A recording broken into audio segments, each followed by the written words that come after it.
اگر اس کے عشق کے مطابق عمل نہ ہوا آپ کو اٹھا کر کے پھینک دیجیے گڈھے۔ ان بزرگوں نے یہ بتایا عشق ہمیشہ عمل چاہتا ہے۔ اگر اللہ اس کے رسول سے عشق ہے، پیار ہے، محبت بزرگوں سے ہے، ان بزرگوں سے عشق گویا یہ ہم سے عمل طلب کر رہا ہے۔ عمل کیا ہوگا؟ جیسے ان کی زندگی گزرتی ہے، جیسے ان کی زندگی گزری ہے، ویسے زندگی ہمیں گزارنی پڑے گی۔ ہمیں اللہ اس کے رسول کی اطاعت و فرما برداری کرنی پڑے گی۔ اگر صرف ہم کیا کرتے دعوے دار اور صبح چادر چڑھا دیا اور صبح گاگر لا دیا اور صبح مزار کو چوم کر کے پیچھے پلٹ گئے، یہ تو آپ کا صرف دعوے داری ہو گیا۔ عشق عمل چاہتا ہے، دعوے داری نہیں۔ اگر دعوے داری ہوگی تو پھر آپ کے اندر کھوکھلا پن ہے۔ میں اس کو ایک حدیث سے آپ کو سمجھاتا ہوں۔ حضرت عبداللہ ابن رواحہ محبوب علیہ السلام نے جمعۃ المبارک کے دن آپ کو جنگ موتا پر جانے کا حکم دیا کہ تمام سپاہیوں کو لے کر کے آپ جنگ موتا کی طرف چلے جائیں۔ حضرت عبداللہ ابن رواحہ صبح صادق جب ہوئی ہے تمام سپاہیوں کو اکٹھا کر کے ایک کو آپ نے گائیڈ کیا، اس طرح لے کر کے چلو، میں بعد میں آؤں گا۔ اس نے پوچھا حضور آپ کب آئیں گے؟ کہا میں جمعۃ المبارک حضور کے پیچھے پڑھ کر کے آؤں گا۔ کیوں؟ کیونکہ عشق چاہتا ہے حضور کے پیچھے جمعہ پڑھ کے جاؤں۔ دوبارہ زندگی ملے گی نہ ملے گی، عشق کو سمجھنے کی کوشش کیجیے گا۔ وہ کہتے ہیں کہ حضور نے حکم تو دے دیا ہے کہ جمعۃ المبارک سے پہلے نکل جائیں، مگر میرا دل چاہتا ہے آج جمعہ کا دن ہے، دوبارہ زندگی ملے نہ ملے حضور کے پیچھے جمعہ پڑھ کر کے آتا ہوں۔ ہوا بھی یہی، آپ جب گئے ہیں تو شہید ہوئے ہیں، واپس نہیں آئے ہیں، لیکن چاہ رہے تھے حضور کے پیچھے جمعہ پڑھ دوں۔ عشق روک رہا تھا، محبت روک رہی تھی، رک گئے حضرت عبداللہ ابن رواحہ۔ سب کو جمعۃ المبارک سے پہلے بھیج دیا، جن کو جہاں جانا تھا وہ جا چکے ہیں۔ عبداللہ ابن رواحہ رکے ہیں، مسجد نبوی شریف میں گئے ہیں، پیغمبر اسلام ممبر و محراب میں آئے، حضرت عبداللہ ابن رواحہ کو سامنے دیکھا تو اظہار غصہ تو چہرے پہ آیا کہ عبداللہ ابن رواحہ یہ کیا کر بیٹھا؟ میں نے تو حکم دیا تھا اسے جانے کے لیے، یہ گیا تو نہیں۔ حضور نے نماز جمعۃ المبارک پڑھائی، پڑھانے کے بعد عبداللہ ابن رواحہ کو قریب بلایا، کہا عبداللہ ابن رواحہ سنو تو صحیح، کہا میں نے تم کو حکم دیا تھا کہ تم جمعہ سے پہلے تمام سپاہیوں کو لے کر کے چلے جانا۔ حضرت عبداللہ ابن رواحہ کہتے یا رسول اللہ میرا دل چاہ رہا تھا میں جاؤں، مگر میری طبیعت نے روک لی، عشق نے روک لیا۔ کیوں؟ کیونکہ نبی کے پیچھے جمعہ پڑھ دو، دوبارہ موقع ملے گا کہ نہ ملے گا؟ تو حضور فرماتے اے عبداللہ ابن رواحہ سنو، عشق اور ہے، حکم اور ہے، اور کیجئے گا، عشق اور ہے، حکم اور ہے۔ حکم کی اتباعی عشق ہے، حکم کی اتباعی عشق ہے، حکم کی پیروی ہی عشق ہے۔ اور کہا جو لوگ میرا حکم مان کر کے جا چکے ہیں ان میں ان لوگوں میں اور تم میں اتنا فرق، میرے زندگی کا مقصد تیرے دین کی سرفراز ہے، میں اسی لیے مسلمان ہوں، اسی لیے نمازی ہوں۔ پروردگار عالم کا کروڑا احسان اس کا شکر ہے، اور حیثیت بندہ ہونے کے ناطے ہر مسلمان کا یہ حق بنتا ہے کہ اس کا مالک، اس کا خالق، اس کا رازق، اس کا قادر والا، اس کو پیدا کرنے والا، اس کا حق بندے کو جس صورت و حال میں رکھے، بندے کا حق بنتا ہے کہ اسی حال میں اپنے رب پر یا تو شاکر رہے یا تو صابر رہے۔ اگر اپنی طبیعت کے مطابق زندگی چل رہی ہے تو پھر خدا کا شکر ادا کرے، اور اگر کچھ طبیعت سے ہٹ کر کے ہو تو صبر و استقامت کے ساتھ آڑے رہے۔ یہی کربلا والوں سے سب سے بڑی سیکھ ملتی ہے، اور سمجھنے کا سب سے بڑا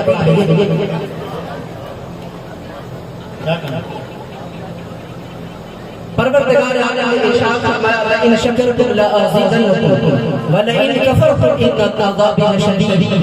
اگر تم میری نعمتوں کا شکر ادا کرو گے میں اپنی نعمتیں تم پر بڑھاتا ہوں۔ یہ پروردگار عالم نے اپنا محبوب کے ذریعہ ہم سے اور آپ سے یہ وعدہ فرمایا ہے کہ اگر تم میری نعمتوں کا شکر ادا کرو گے میں اپنی نعمتیں تم پر بڑھاتا رہوں گا۔ ناشکری کرو گے جس رب نے نعمت دی ہے وہ نعمت واپس لینے پر بھی قادر ہے، اور اللہ نے سے کسی قوم کو نعمت دی بھی ہے واپس بھی لے لی ہے. اللہ نے کہا ان اللہ لا یغیر ما بقوم حتی یغیروا ما بانفسہم. اللہ کسی قوم کو نعمت عطا کرتا ہے ان سے واپس نہیں لیتا تب تک جب تک کہ خود اپنی حالت کو بدل لے. خود اپنی حالت بدل لے یعنی وہ خود اللہ رسول کے ساتھ کھیل کھیلنے لگ جائے. اللہ رسول کی غلامی کو پیچھے چھوڑ دے اور اپنی نفسیات اور خواہشات کو لے کر کے آگے آئے. تو گویا وہ نے حرام اور حلال کے تمیز کو فرق کو مٹا دیا ہے. تو پروردگار عالم کہتا ہے تب تک واپس اللہ نعمت نہیں لیتا جب تک کہ وہ اپنی حالت کو خود نہ بدل لے. اپنی حالت نہ بدل لے رب ناراض ہوتا ہے جب اپنی نعمتیں واپس. اور اس کا سب سے بڑا جو نقصان ہوگا اللہ نے کہا ان عذابی لشدید. اللہ آخرت میں تم کو جب اللہ کا عذاب دیا جائے گا وہ اتنا بڑا سخت ہوگا کہ ناقابل برداشت. اس لیے ہماری اور آپ کی بہت بڑی ذمہ داری ہے کہ ہم اپنے رب کو جانیں, اپنے رب کو پہچانیں, اپنے رسول کو جانیں, اپنے اولیاء اور صوفیاء کو پہچانیں اور پہچان کر کے اگر واقعی ان سے عشق ہے اور ہر شخص یہ دعویٰ کرتا ہے میرا ان سے عشق ہے, میرا اللہ سے محبت ہے, میں اللہ سے پیار کرتا ہوں, میں رسول اللہ سے محبت کرتا ہوں, میں بلا شریف سے پیار کرتا ہوں. میرا ایک جملہ یاد رکھیے گا عشق ہمیشہ عمل کا طالب ہوتا ہے. عشق ہمیشہ عمل چاہتا ہے. جب تک پلے عمل نہیں ہوگا وہ عشق ہے ہی نہیں. عشق ہمیشہ عمل چاہتا ہے. عشق ہمیشہ عمل چاہتا ہے. میں بہت اچھا تعارف نہیں ہوا آپ سے, میں اپنی تاریخ بتاؤں کہ میں کون ہوں. میں ایک بہت کمزور قسم کا طالب علم,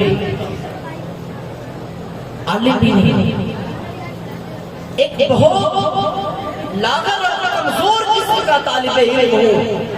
کوشش یہی رہتی ہے کہ جو باتیں سیکھ لوں اس پر عمل کرنے کی کوشش کروں اور اللہ کے لیے اسے بندے تک پہنچانے کی کوشش کروں.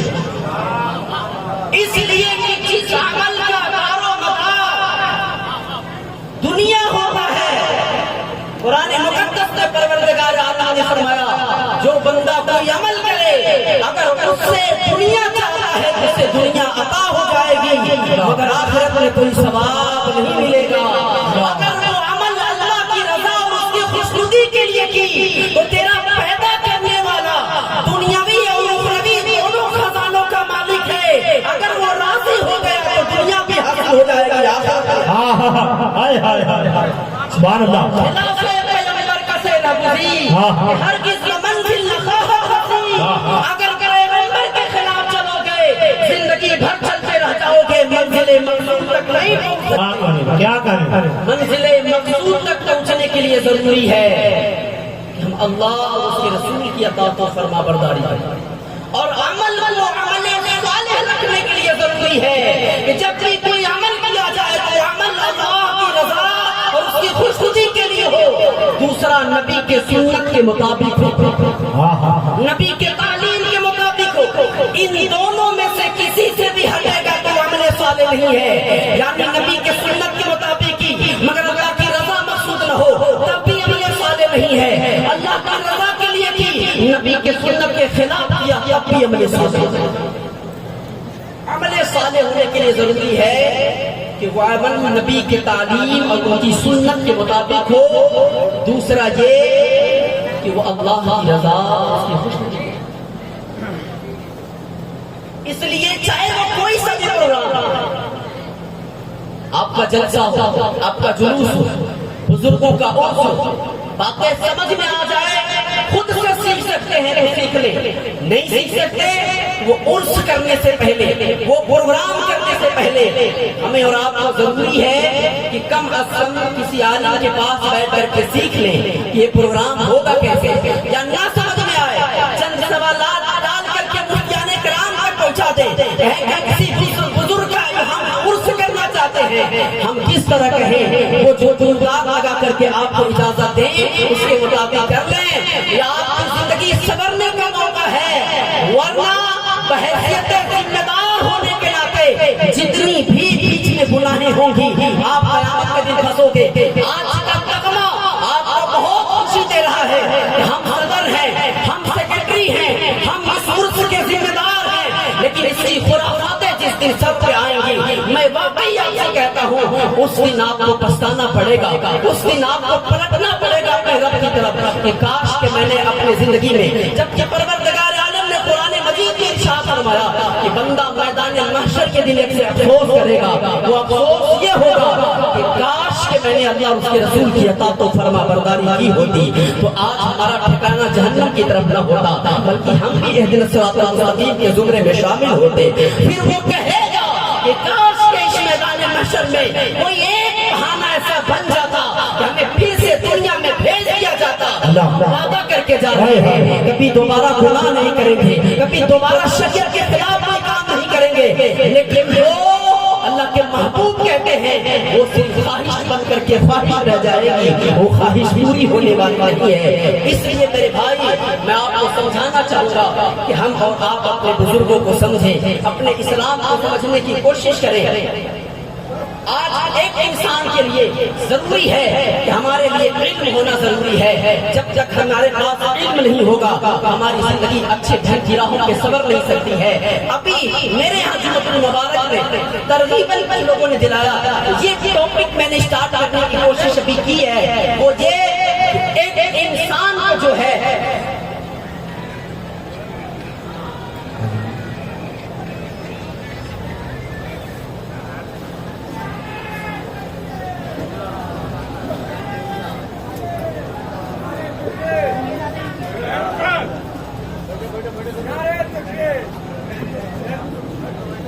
آپ لوگ بیٹھ جائیں، سید صاحب اپنا آرام گاہ سے جلسے گاہی میں آئیں گے۔ آپ تمام تر لوگوں سے گزارش کر رہا ہے اور کمیٹی کے حوالے سے میں گزارش کر رہا ہوں کہ آپ تمام تر لوگ بیٹھ جائیں، بڑی مہربانی ہوگی۔ حضرت آپ ہی کے لیے آئے ہیں اور آپ سے ملاقات کر کے آپ کی تبلیغ کر کے انشاءاللہ یہاں سے رخصت ہوں گے، تو گزارش یہی ہے آپ سے کہ برائے مہربانی آپ بیٹھ جائیں۔